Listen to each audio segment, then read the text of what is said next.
Welcome.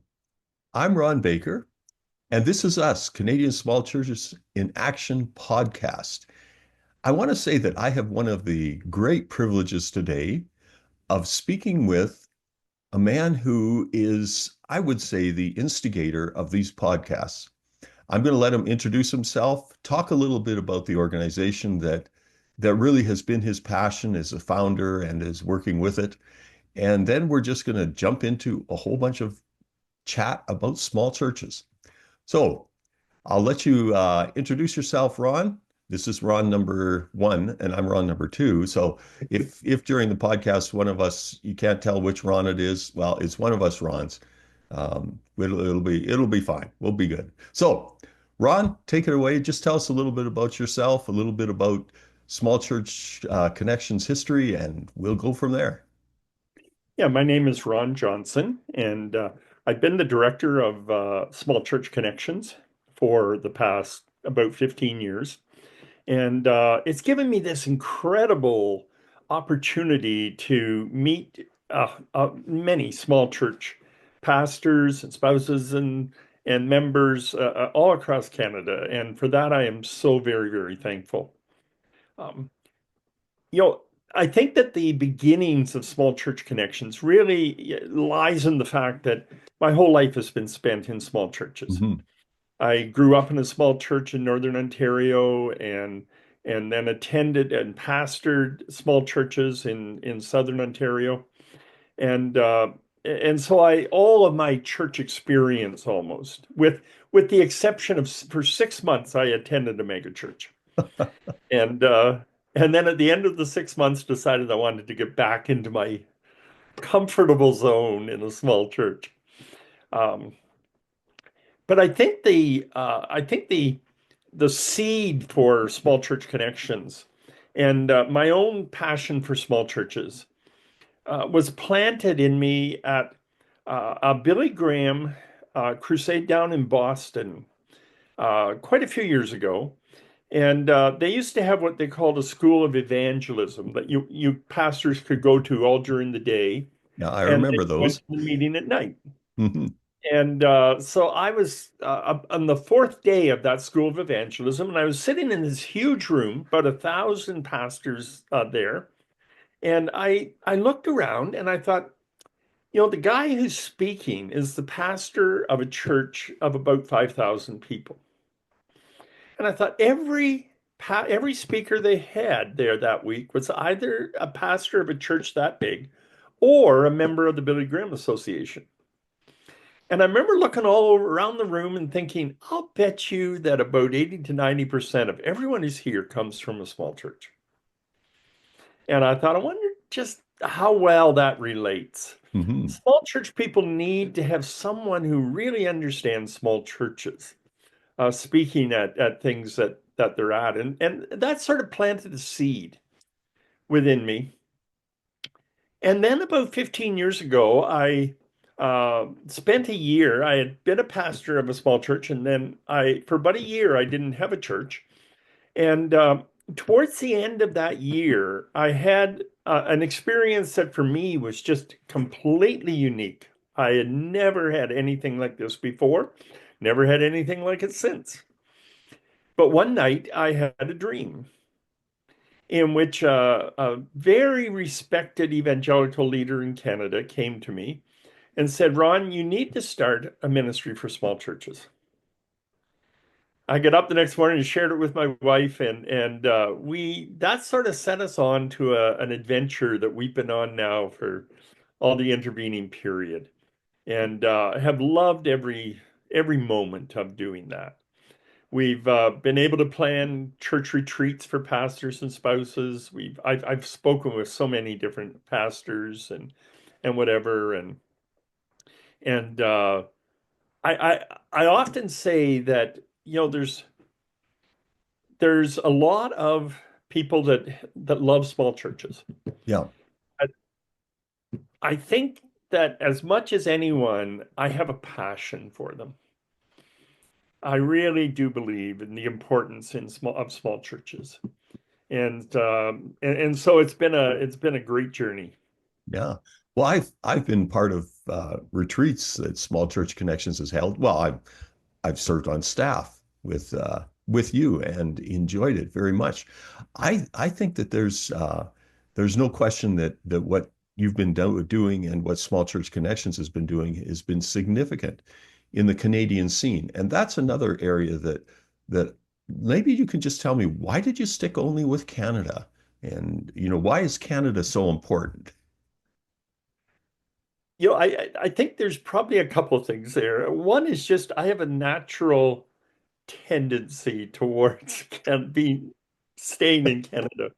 Um, when I was looking at getting some further education and looking at a place that my one stipulation that I had wherever I went was that it had to be a seminary within Canada. Ah, I wasn't going to go to the U.S. and it's I have great respect for the seminaries in the U.S. I just wanted to remain in Canada. And then the second thing is that there's very little written just for especially small churches in Canada.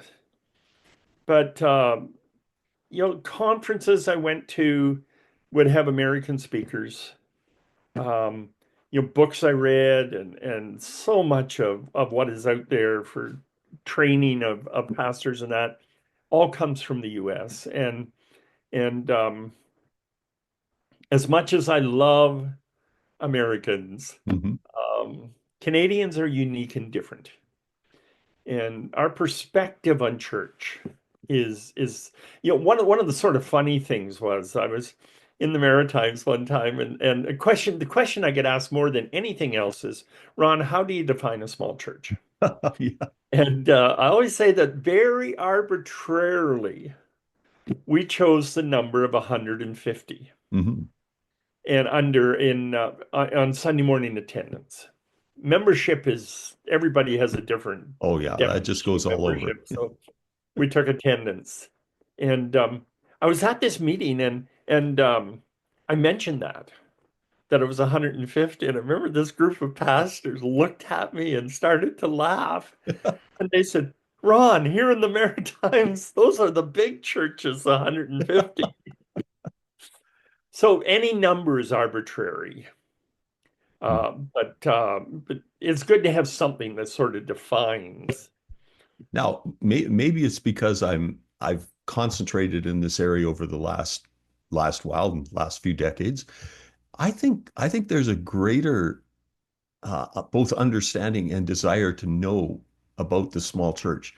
Have you seen that in those that are writing, and maybe even you could just give us some sense of some of the people that you think are pushing forward in that area right now? When I first started Small Church Connections, I felt like actually I felt like I was the only person in Well, Canada who you probably were really pretty had any well. interest in it. I would meet with leaders and my wife had asked me how it went when I come home and the standard answer sort of was, considering the fact that I was speaking Greek and they were speaking Swahili, I guess we did okay. But we really were talking two completely different languages. The most exciting thing I have seen in the last 3 or 4 years is that there has been a very, very heightened interest in small churches here in Canada. Mhm. And I've had all kinds of conversations with leading evangelicals across the country that about small churches. And in terms of some of the people that have contributed to that. Certainly, Carl Vaters, who Oh, is pastor down in, or was a pastor. He's not pastoring now, but a pastor down in California. and a But I love Canadian. Carl because he was born in Newfoundland and Yes, grew up in Toronto. No, no, what could be more Canadian than born in exactly. Newfoundland and grow up in Toronto? Um, so he has a real heart for the Canadian church as well. But his writings, his website, um, are all just Mhm. excellent. Yeah. And And he in the US and really around the world, he's become kind of the small church guru that Yeah, people turn to. yeah. Um, here in Canada, one of the things that I think every small church pastor should read was the study that we did in partnership with the Evangelical Fellowship of Canada Exactly. Yeah. and a bunch of others called Significant Church. And it is just a study on the small church in Canada. Um, and to my knowledge, it's the only study of its kind. I don't know of any other study specifically geared to small church.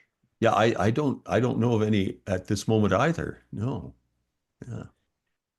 And it's well worth reading Hmm. in terms of giving a picture of the small church here in Canada. Yeah, really, really well researched. And I mean, I've interviewed Rick Heemstra and Lindsay Calloway on this podcast since they've talked about the significant church. And I think, okay, we'll get to that question of your passion for significance of the small church a little bit later. But um, within denominations too, I'm hearing more about the small church versus the whole push that there was to always be larger in number. And maybe you can reflect a little bit on what you're hearing. Yeah, I think that's definitely true of the majority of denominations. There's some still that I find are very much that mentality that the whole goal of any church should be numerical growth, and if you're not growing numerically, you're not a successful church. Mhm. And I couldn't react against that more strongly. That's just nonsense. Um, but in denominations overall, there's I think a real heightened appreciation for small church, and there should be that most denominations. I've had denominational leaders say to me, Ron, like 80% or 90% of our churches are small. Yeah. Well, if 90% of your churches are small, then you need to pay attention to them. And so I think we still got a long way to go. Hmm. Um, Before we really are successful in giving the small church the attention that it deserves. Yeah. But we moved a long way as well. Well, I mean, you've done your own writing about reality check and looking at the church and how a small church can see themselves as thriving.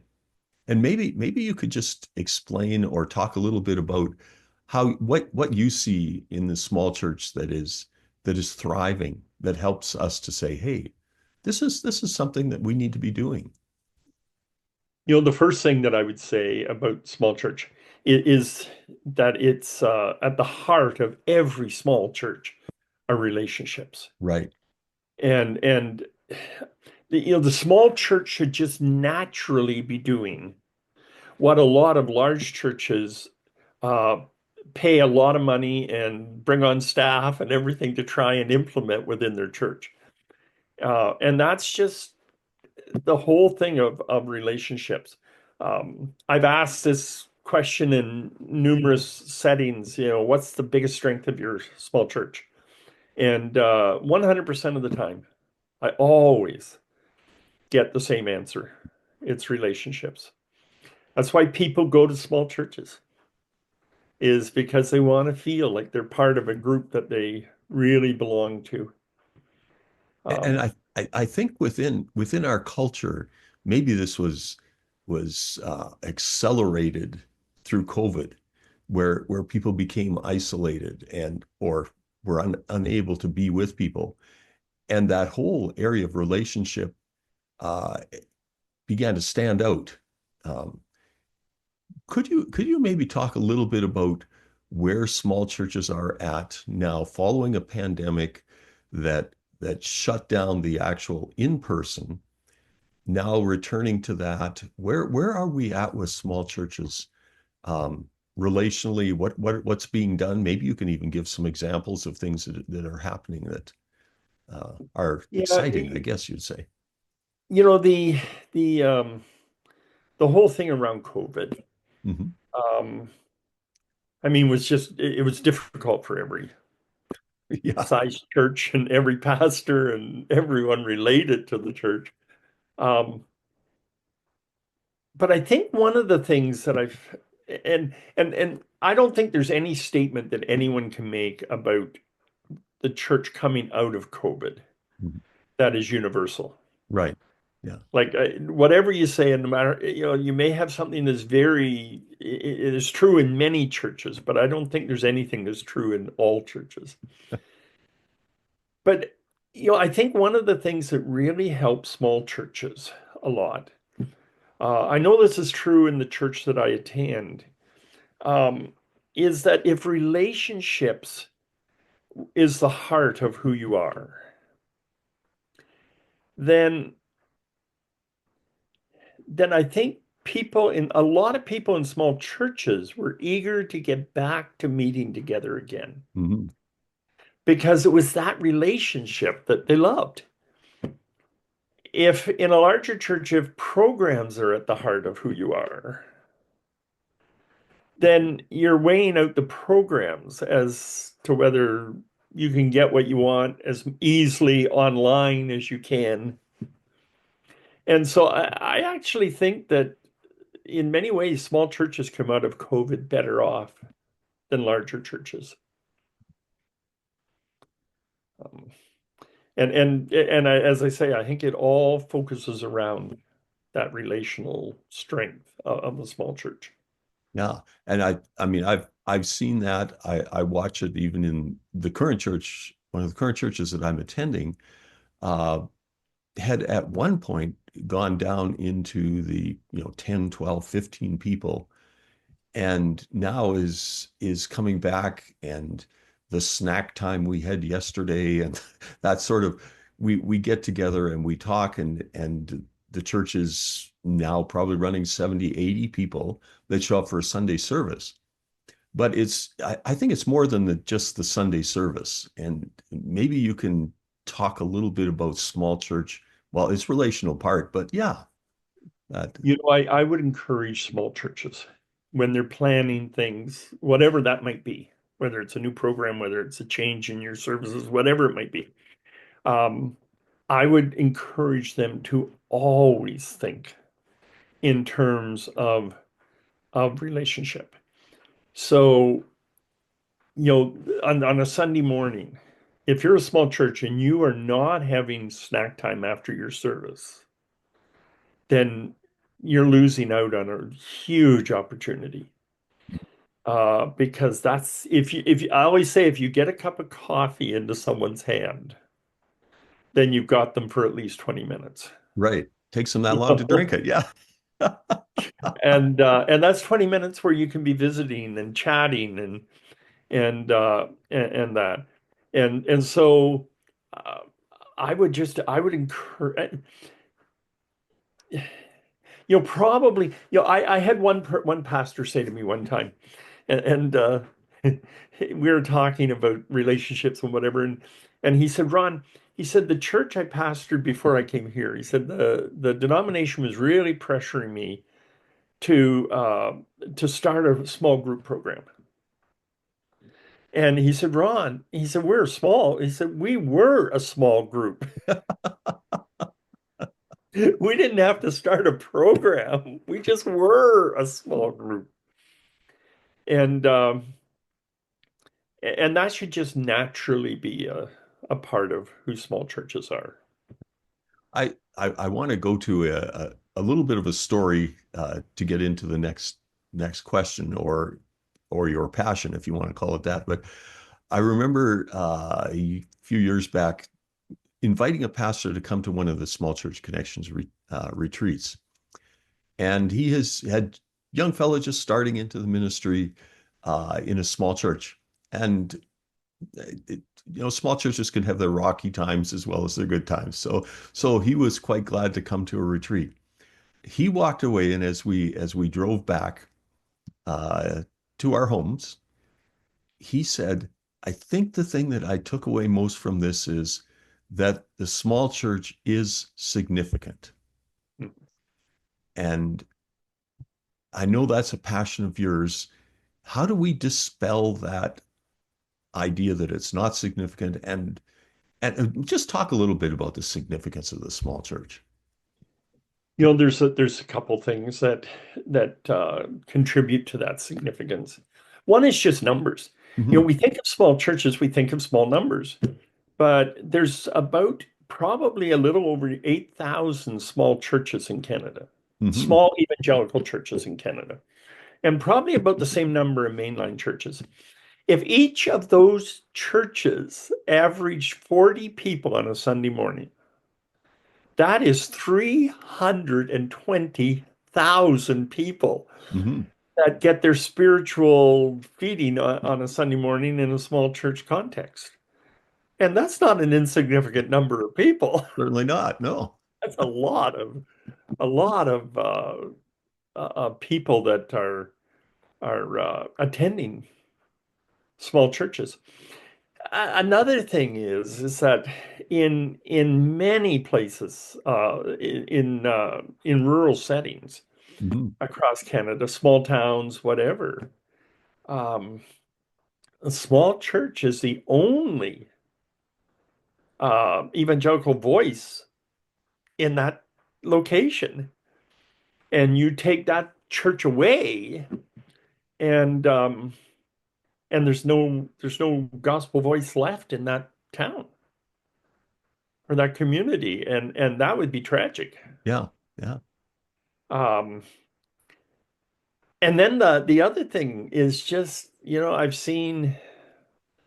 look back on my own life, and um, when I was in high school, my sister and I started a youth group in our small church in a little town in northern Ontario, and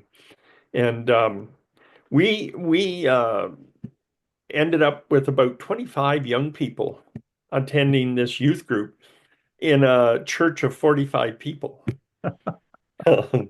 And but of those people, of those 25, about 12 Mhm. spent at least 1 year in full-time Christian ministry, and about 8 or 9 of them spent their entire adult lives Hmm. there. And that's a little bit of an extreme example of the impact of the small church can have on its young people. Yeah. But a huge percentage of key leaders across this country grew up in small churches. Mhm. And so there would be a huge loss of leadership if small churches didn't exist. Yeah. And I see that within even youth groups that I've been part of or helped to start or worked with, that they get involved. They have to get involved.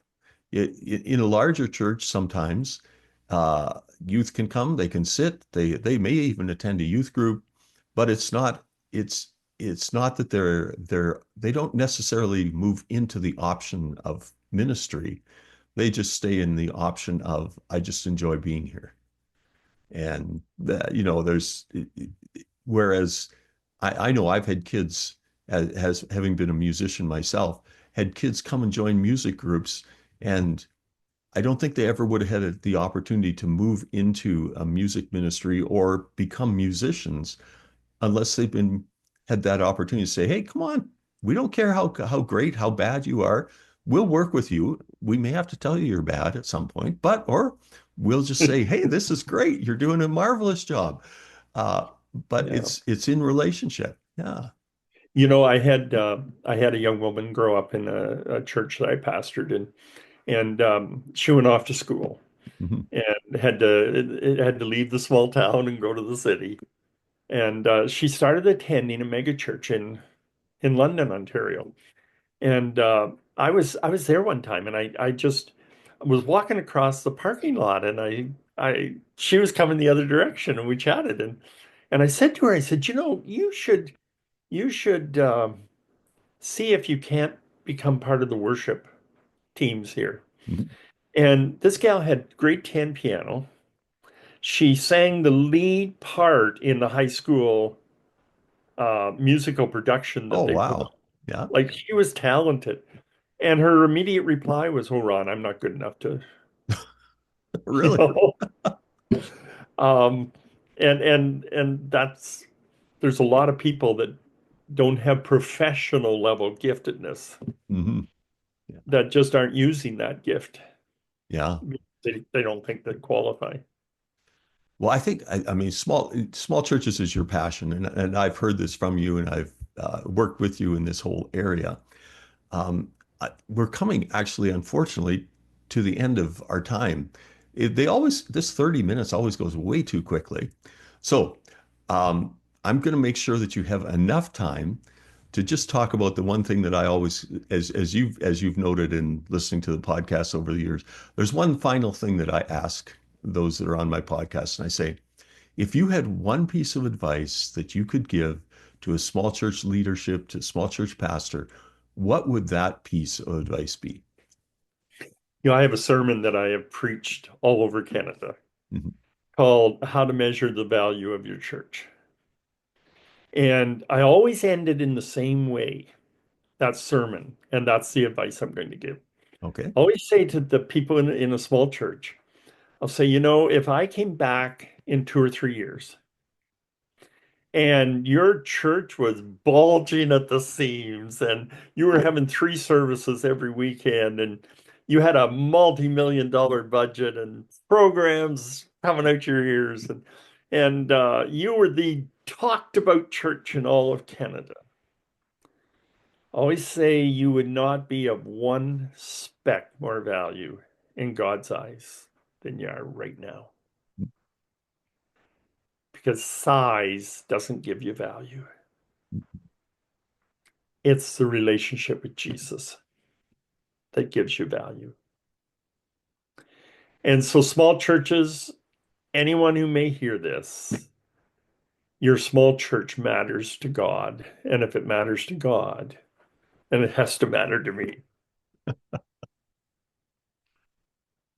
Oh, what great advice. That I